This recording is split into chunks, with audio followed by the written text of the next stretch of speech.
building room. Let me come around. These are some BHKs that are getting ready to be built. And here I am. Sorry about that. Couldn't resist. If you haven't seen one, let's see. These beasts are heavy. So that is a BHK power amplifier module.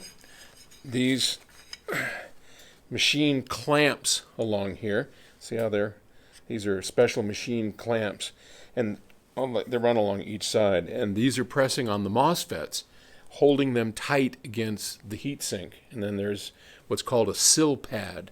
See that there? This is a silicone embedded piece of material that is electrically isolating the transistors so they don't short out, but it's transferring the heat over to this massive heatsink. And you can see this thing weighs a ton. Sorry, so that's a BHK. Back here you can see this is, I don't know how well you can see, but there's where the tubes go in here, and then the connectors. So this whole room back here is quite a beehive of activity during the day. I come in at night and when everything's kind of quiet and do my little videos. So, and we might spend some more time and do some more videos in here because there's some pretty cool stuff to see around it. Here's one of my favorite rooms. Our question today comes from Scott in Illinois. Okay, I understand that you left PS and started Genesis with Arnie and Udell, but I'm still curious about what transpired you to return. Thanks in advance. Hopefully, I'll see you at RMAF. Love to see you, Scott.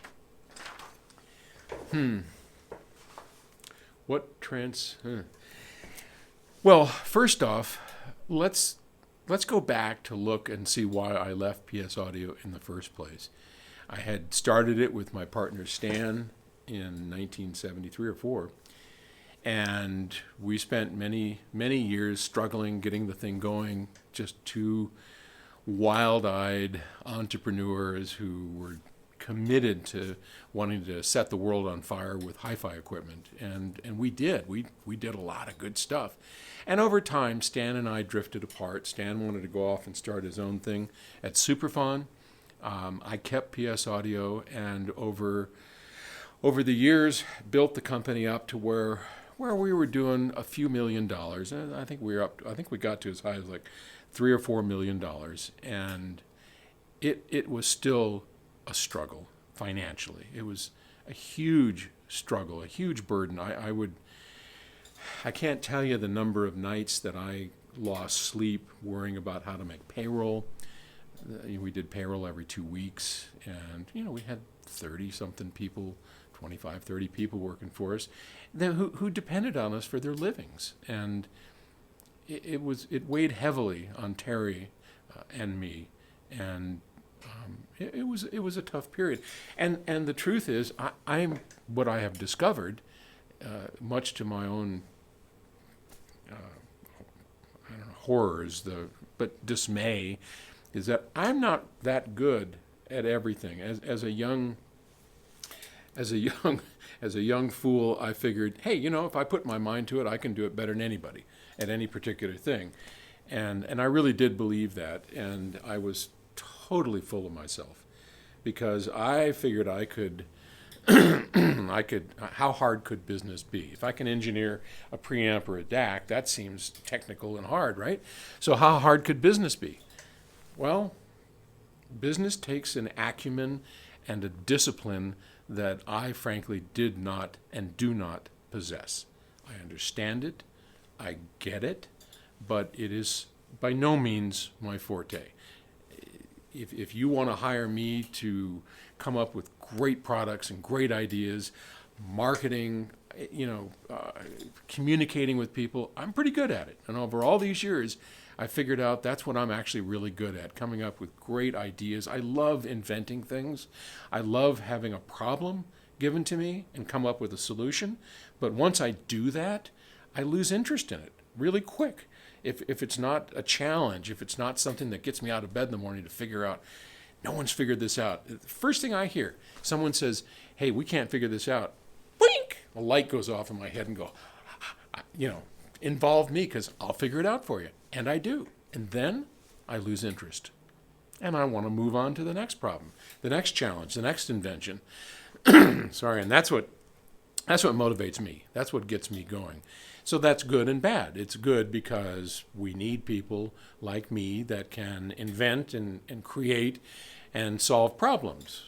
But we also need people that are steady Eddie, know what they're doing in business, set the ship on a right course instead of me that's the rudder's going this way and the rudder's going that way, and the boat's zigzagging like that. And so anyway, long story short, or shorter, I just it was really weighing on me heavily, and we weren't getting anywhere. And I knew I had to change. And the opportunity through Arnie came after he left Infinity to go to Genesis, and I sold the company and did it. And I was glad that I did because it took a huge burden off my back. And Arnie and I went, and we lasted together about 7 years. We're desperately close friends, and unfortunately, Arnie has passed, which was a pretty tough thing in my life, in the life of his family, of course. But he was a great man, and he and I are both type A Taurus bulls, and over 7 years of head bashing each other over everything. Jim McCullough, he used to be our salesman, and Jim's a great guy. He lives out in Connecticut. He owns Cello now.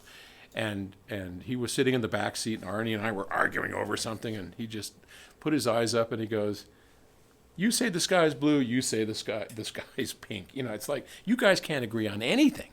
And it was true. And over time, we ragged on each other long enough where it was time for a divorce. And the opportunity to take the company back was handed to me at a time when I was getting pretty fed up with Genesis and our relationship, because we were battling all the time. It wasn't fun anymore. And when something turns out not to be fun, and you're each struggling with whatever you're struggling with together, it's sometimes appropriate to get a divorce. And I was looking, what am I going to do? This isn't working for me. It isn't fun anymore. I love speakers. I've loved everything I've learned. I love Arnie. And I, did not want to ruin that relationship, but it was time. And during those 7 years, the two guys that bought it from me had done really good things with PS, and then they had their struggles as well. And so they were coming down as I was coming down, and boom, right in the middle, we kind of met. And I was offered the company back, and I grabbed it. And that's how and why I got back to PS Audio, and I have been sailing just beautifully and happily ever since. We've built back the PS family, the community. I finally just said, I don't want to run the company. I really don't. I'm not good at it. I had at least matured enough to figure that out, and we hired a great president. We've had several, but the one we have now, Jim Labe, just is magnificent. He's built a great team. He handles the business. He runs the business. He's excellent at it. He loves doing it. The company's profitable. We're just sailing right along, building family, building community, and doing what we love. And I couldn't have done anything better. And if I hadn't been on that journey of ups and downs, I would never know how much to appreciate where we are now. And I do, and I'm thankful for it every day. Thanks. Bye.